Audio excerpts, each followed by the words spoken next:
Let's discuss section 5.6, integrals involving exponential and logarithmic functions.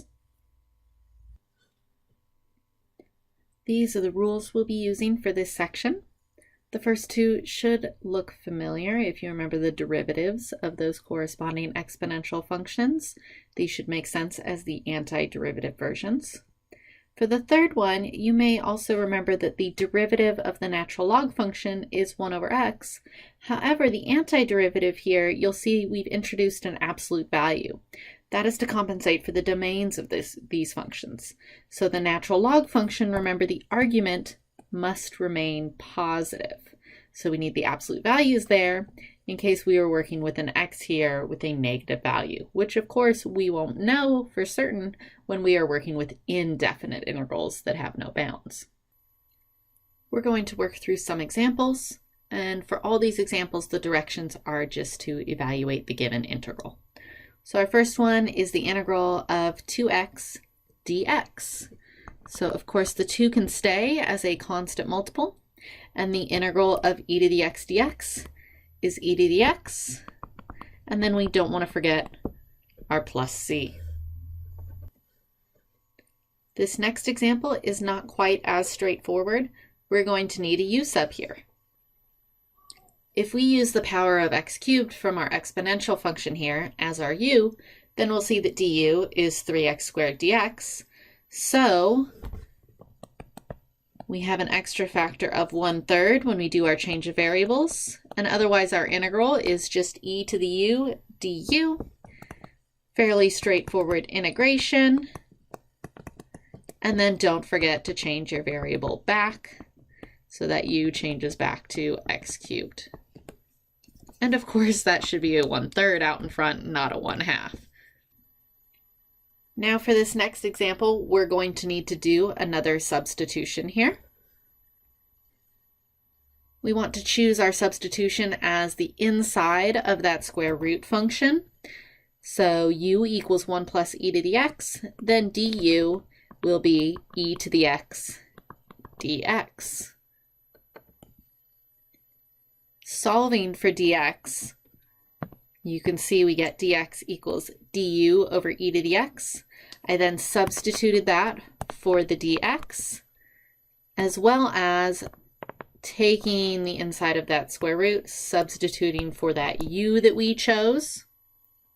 This allows us to simplify our integral, eliminating that original variable of x that we started with, resulting in an integral that has only u as the variable, hence our du there, and we are ready to integrate using a basic power rule. We integrate, we still have to change back to our x variable that we started with, of course, and we also do not want to forget our constant of integration. I like to add it on here so that I don't forget it at the very end of my problem. And we change our variable back from u to 1 plus e to the x. Remembering also, if we want to double check our answers, we can of course take the derivative of our solution, and we should get a resulting function that we started with inside our integral.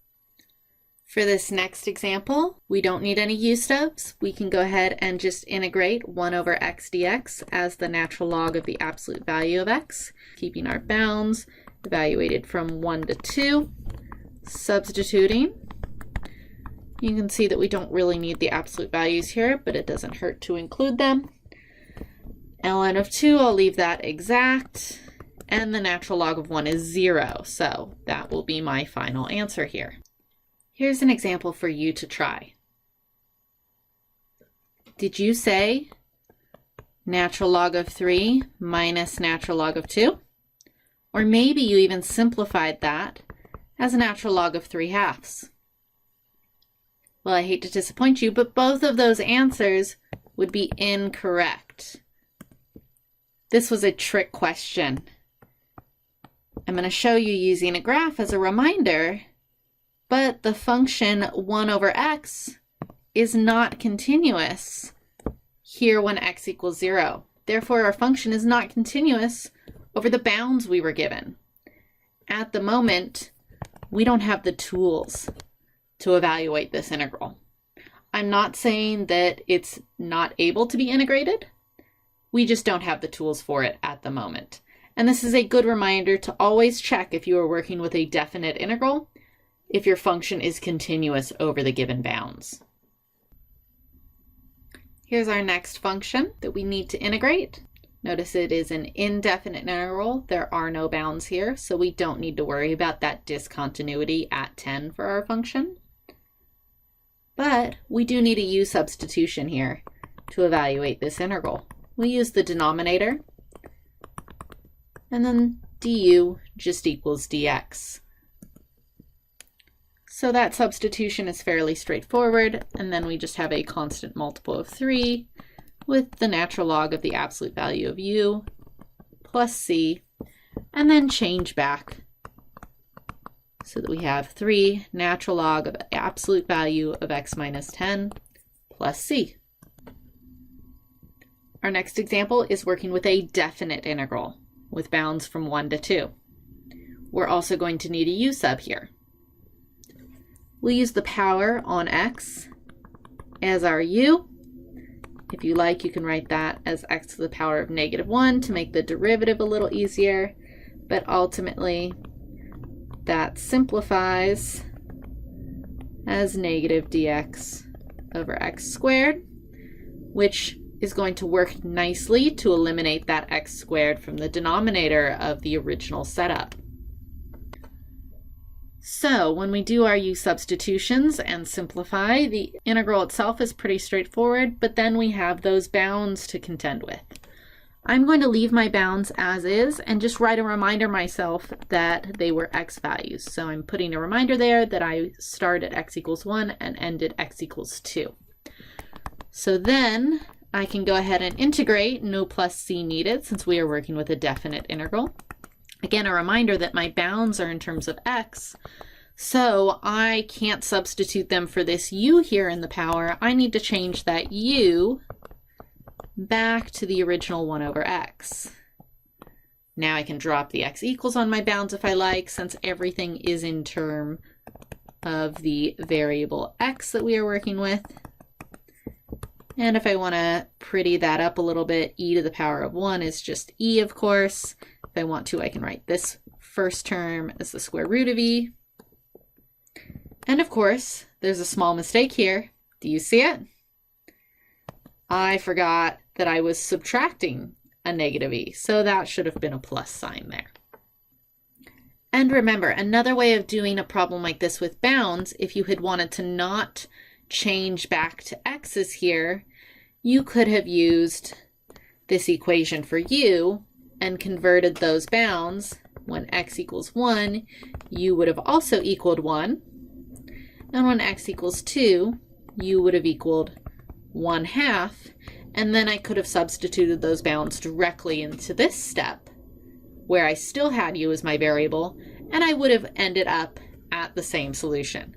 So again, just a reminder, as long as you are showing your work and labeling it properly, sometimes there is more than one way to do a problem. For our last example, we are going to prove that the integral of tangent of x dx equals natural log of the absolute value of secant plus c. This is often given as a rule to memorize, but I think it's worth going through and proving. So starting with the integral of tangent of x dx, let's rewrite that as sine over cosine, since we know the antiderivatives of each of those functions. Now remember, we don't have a quotient rule for antiderivatives, but I can do a u substitution here. I'll let u be the function in the denominator, so cosine of x. Then the derivative is negative sine of x. Don't forget your dx as well.